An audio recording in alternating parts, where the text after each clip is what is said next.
Hey guys, it's Burgos here. I hope you have a great day. And today I have some interesting topic for you. And this is something that I think a little about Watcher of Realms, and especially this incoming event, special Ace and Summoning. And I ask myself, do I actually need this Piercer commander? So I decide to create this video. I hope you enjoy this type of videos. If you do, consider subscribing to this channel. Also, hit one like if you enjoy this video and bring any value to you. It's very important for me. So the first thing that comes to my mind is what is the unique about the Piercer commanders? And I'm going to point Archer since she's basically the only legendary Piercer commander from the Piercer faction. That is also the other one is Wuneria, which is epic hero, but also provides some of the things that Archer is giving. Now, the unique thing about the Archer is she's giving this. Maybe if I click here, yeah, she's increasing the range by 1 tails. There is some heroes that is getting their damage boost depending how far is the target from them, and for every 1 tail away for the target, increasing their damage by 5% up to 50%. Now, I don't know how it's going to go to 50% since that means like 10 tails away. I'm not so sure the whole map is like 10 tails. But anyway, this is some extra boost that this hero is going to give to all the piercers. And there's many piercers. For example, Kai, I just get Kai. I have also Siwas. I have Wuneria, very decent hero. And I have Nyx, I have Calypso. Yeah, people are going to have different heroes from this team here. Most of the people are using Siwas alone. Maybe sometimes you're going to see Siwas and Archer all together in the guild boss just for this boost, this extra percentage that the Siwas is going to get. But it's very hard to make your combination around the guild boss like this. And of course, the second question that come to my mind is how Archer compared to rest of the wards in Watcher of Realms is doing, how her ward skill is doing compared to rest of the wards. And in my opinion, is doing average. By average, I mean for 1 tail, you're going to get some extra DPS. But if I check rest of the wards, they definitely everybody is going to give you this 15% attributes to all fraction team members. But Archer is giving just 1 tail. Now, if I check my rest of my wards that I have, and one is Twinfield. Twinfield is specific ward since you need him to be placed on the battleground. That I think at some point this is a minus, since if this hero don't have good spells, he's not going to perform well in general. And this is something that is happening on the guild boss. But it's going to give you penetration, ignores 30% of defense and magic resistance. Huge. Critical rate increase, critical damage also increase for 10 seconds. And yeah, this is huge. And also Theodore, I'm just going to point these two commanders since I have great experience with these commanders. Is giving attack speed 35% more. Some heroes that is actually based on the attack speed, and maybe I can give one example here, and this is Gazelle. Now Gazelle can convert her attack speed. 20% of the extra attack speed is converted to critical damage. So there is a lot of ways you can actually build a synergy, but Theodore also have 20% chance to land an extra hit. This is like 100% normal attack damage added here. You have 20% to do it, which is huge. So going over the original question, how the Archer is compared to rest of the commanders, I think she's little below the average. Now I just showed two commanders, but I'm familiar with a lot of commanders, and she, for me, in my opinion, little below the average.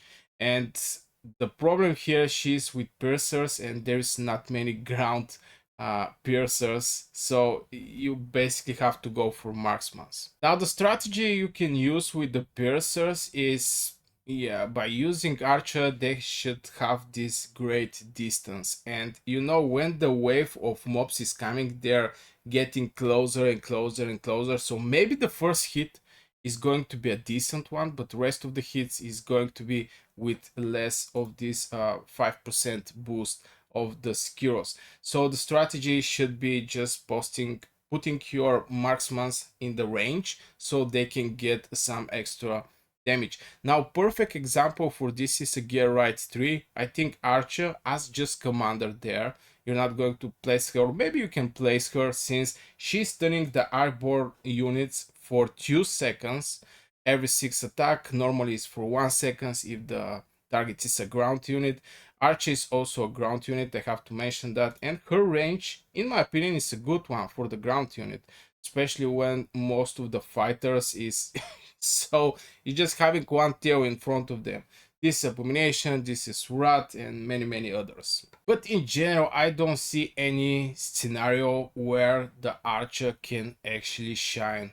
And her spells, now I was not thinking to go over the spells, but her spells is not so good. Maybe the ultimate is a decent one. It's increasing damage by 40%, hitting one more target. That is pretty decent, but the rest of the spells is some kind of control. This is just doing normal damage. This is applying spider toxin to the target for 3 seconds. If the target die, is going to do some very small AoE damage, but is going to inflict poison. Now this can be translated very good for the Gear Right 1. Just applying this poison, 1% true damage from the target maximum HP and can stack 3 times. I think poison is a decent thing and makes some of the 3 heroes in the Watcher of Realms shine. For example, like Cube, for example, like Cutter, all these 3 stars. I even use Cutter in the artifact material right stage 18, the last stage. It's a decent one. So yeah, you can use her. Definitely is going to be a good one for the Gear Right 3. And especially, for example, if you have Nyx. Nyx have very decent range and she's going to do massive damage and kill everything. Since Nyx is a piercer. Now I was thinking about the Mao, but Mao, this shark, is not from the piercer family, so it's not going to apply for him. He's from the Northrend. And the final one is just stunning the target. I'm not huge fan of this, if I have to be honest. So since the Ascent Summonings is something very special, people are collecting their crystal summoning crystals, is with huge importance the hero that is in the special essence summonings, and should actually people go for them. Now there is one more hero there. I'm not going to spend that much time on him. This is Sargak. He remind me of the Hosk for the people who is playing Dota. There was a Hosk that is sacrificing his blood, and it's basically become close to this hero. I think it's even same. But yeah, this guy is perfect for the arena, getting some extra damage in the arena. Also, is a piercer. Now, I don't like Chow's units. I seriously don't. Do you guys know how hard for me is to keep Valeria alive? I have Valeria, and believe me, it's so hard to keep her alive. Now, it's good for the arena, but for the guild boss, since she's also a nightmare, and I'm everything I have is, I mean, my team is built around the nightmare fraction, and it's so hard to keep her alive on the guild boss. But in the arena, I get decent trades with Valeria. Very, very good hero in the arena. She even have this thing that's reducing the cost. In general, she's going to be 13, if I remember correctly. Yeah, 17 minus 4 is going to be 13, and also doing a very, very good damage. And this physical vulnerability, damage taken increase is a very good hero, but the ultimate is the something that kills me. Every time I trigger her ultimate, she's not gonna get any healing when she's in her ult. And the moment the ultimate ends, she might actually die. So many times she die on the guild boss. I'm not happy with her, but I definitely need her since she's one of my main blades in almost every fight. So yeah, on the question, should you actually go for this special ASEAN summoning? Should you go for this Piercer commander? My personal opinion is actually no. This is my personal opinion. Archie is the only Piercer commander. I understand that it's not like you have chance to get three different commanders. There is some fraction I think that have many legendary commanders, but the only thing I like is the talent. Unblocked are increasing damage by 20% critical rate, but the rest of the things is just controlling.